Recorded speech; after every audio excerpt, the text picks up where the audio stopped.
სოფლის მეურნეობის მინისტრის მოადგილე ქუთაისში და ტექნიკა 5 საჩუქრად ტექნიკა 5 სასოფლო-სამეურნეო კოოპერატივს. პროექტი ორგანიზაცია პინის ხელშეწყობით ხორციელდება და მიზანი მცირე ფერმერთა კოოპერაციის გამტკიცებაა.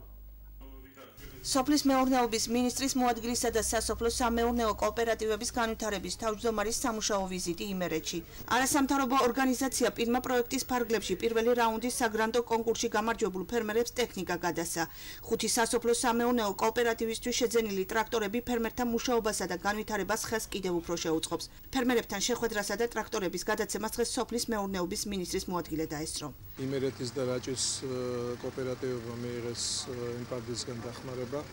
ეს ზოგადად არის ძალიან მნიშვნელოვანი ჩვენთვის, რამე თუ აქტიურობა, მე დღეს ხაზი გავუსვი აქ საუბარში, რომ აქტიურობა იმ კოოპერატივების, იმ ორგანიზაციების, იმ დაწესებულებების, ვინც ამ საქმეშია ჩართული, ძალიან მნიშვნელოვანია.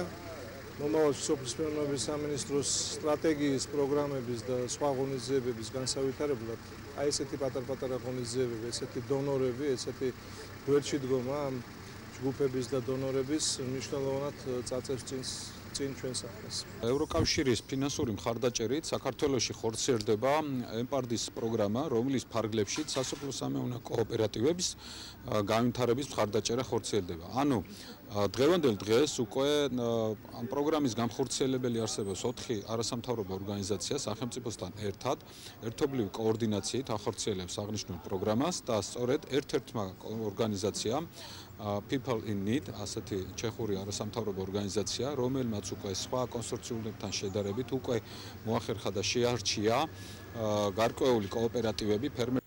პროექტის ძირითად მიზანს სოფლად სიღარიბის დაძლევა წარმოადგენს, რაც ძირითადად ბიზნესზე ხელშეწყობითა და მცირე ფერმერთა მხარდაჭერით უნდა გადაიჭრას. მდგრადის სასოფლო-სამეურნეო კოოპერატივების შექმნა იმერეთისა და რაჭის ფერმერების პროდუქტიულობის გაზრდის ერთ-ერთი მთავარი დანიშნულებაა. ეს გადავეცით 5 კოოპერატივს ტრაქტორები, ასევე გადავეცით სხვა ტექნიკა, მაგრამ აქ წარმოდგენილია ძირითადად ტრაქტორები.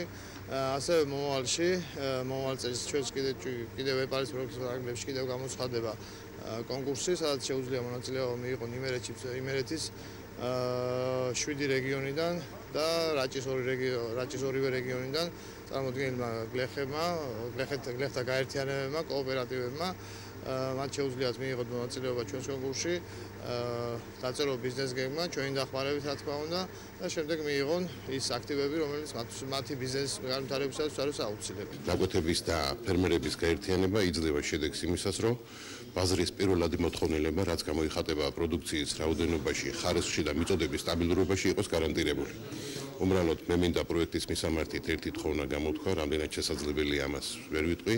გამომდინარე იქედან, რომ ჩვენს რეგიონს აქვს საკმაოდ მწირი ადამიანური რესურსები, კოოპერატივის წევრთა რაოდენობა თუ იქნება შესაძლებელი